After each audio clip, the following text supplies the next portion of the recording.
For today's video, I want to talk about some of the things that you're gonna want to expect when you start seeing these things, including the flowering plants and things like that. And if you keep watching, you'll see what I'll do with the harvest that I have for today. So let's get started. Hi there, I'm Lani from Vego Garden, and in today's video I want to talk about the reality of spring gardening, especially for places just like us here in Maryland Zone 7, where it can actually be tricky to plant certain things because it just gets too warm. So let's dive into it.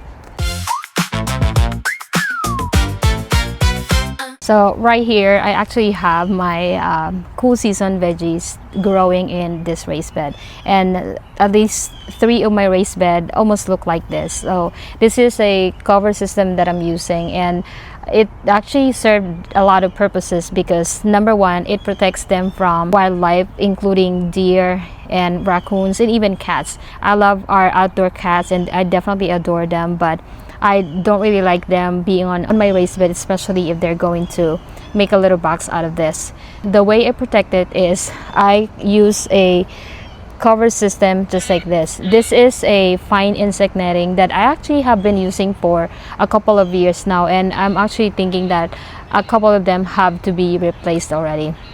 So the second benefit of having a cover like this is really to protect them from the insect called the cabbage moth. The cabbage moth are the white flies that you see flying around, and at first the funny thing is I thought they were butterflies but they are moth that actually lays egg on brassicas, just like broccoli, cauliflower, bok choy, anything in the brassica family. They tend to use that as a host to lay their eggs, and once they lay their eggs, those worms can start decimating the plant, and a lot of times the plant don't look really nice, and if the plant is not big enough, a lot of times what happens is the plant don't really produce nicely. My favorite way to avoid that issue is by using a barrier just like this.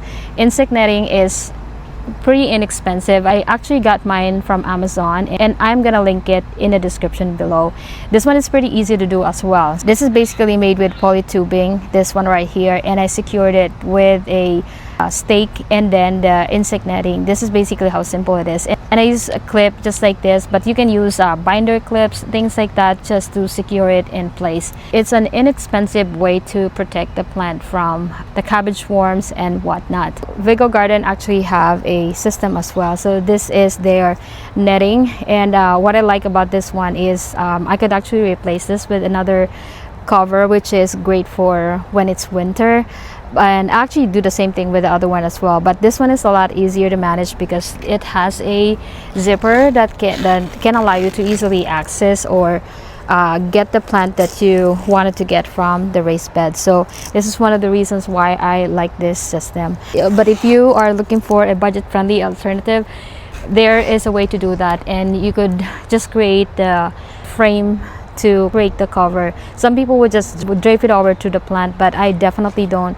I definitely don't like that look because it kind of weighs down on the plant. That's why I like using little hoops to carry the weight of the netting. If you look closely at these plants, you'll actually notice that they started flowering already. So majority of the plants that I see here that are flowering are the bok choy plants. This is one of those crops that actually needed to be harvested at the moment, because once you see them flower, it's not necessarily a bad thing because it's a way for the plant to reproduce for the next generation.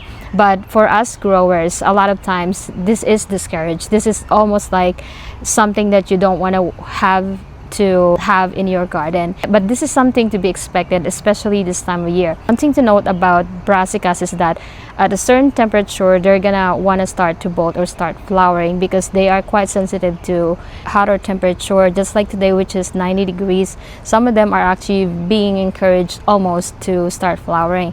Now bok choy is one of those plants that are early maturing. It actually takes just 60 days for it to produce and grow to a mature size. Some of these sizes are a little bit smaller because they are actually a dwarf variety, but because they're actually past the 30 days of maturity, a lot of them are starting to flower. And not to mention that we've been having a lot of fluctuations when it comes to temperature, so it definitely encouraged the plant to start flowering. But that's not so much of a bad thing, because to be honest with you, I actually love eating the flowers of the bok choy. If anything else, it starts producing certain stock that is actually really good for soups and stir fries, and I just really love them.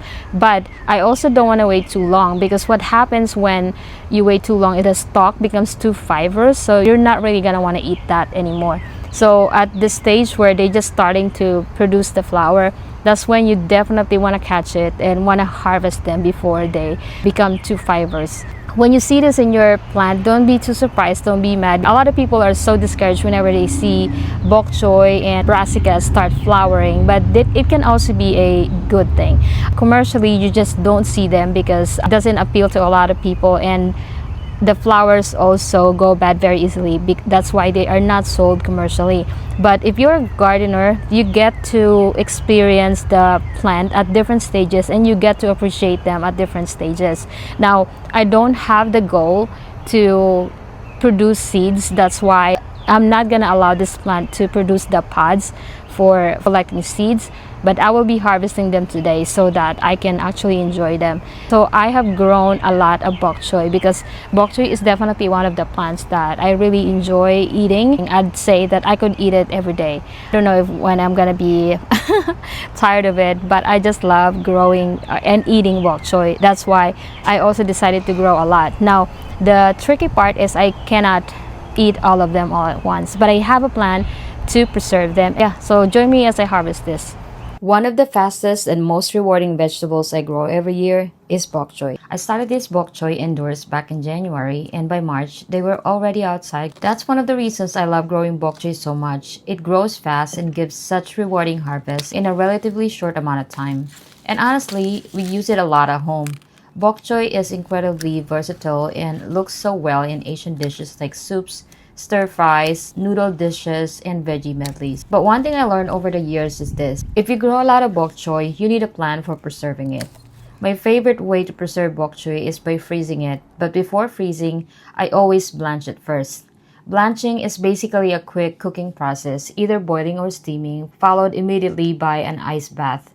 A lot of people skip this step because it takes extra time, but for me, it's absolutely worth it. It helps preserve the flavor, color, and texture of bok choy while also slowing spoilage by inactivating enzymes that causes vegetable to break down over time. Not to mention that it also helps reduce the size of the veggies, so it's very great for storing in the freezer. It also helps reduce microbial load and keep frozen greens in much better condition. After blanching, I portion everything into my super cubes tray so I can freeze them in a more organized and manageable way.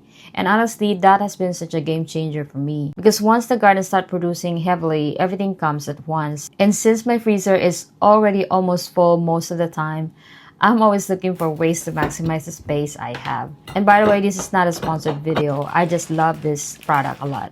Super cubes became really popular for freezer meal prep, but for gardeners like me, they're just as useful for preserving extra harvest before they go to waste. And I love knowing that months from now, I'll still be enjoying bok choy straight from my garden. So I hope you enjoyed this video, and I'll see you in the next one. Bye-bye.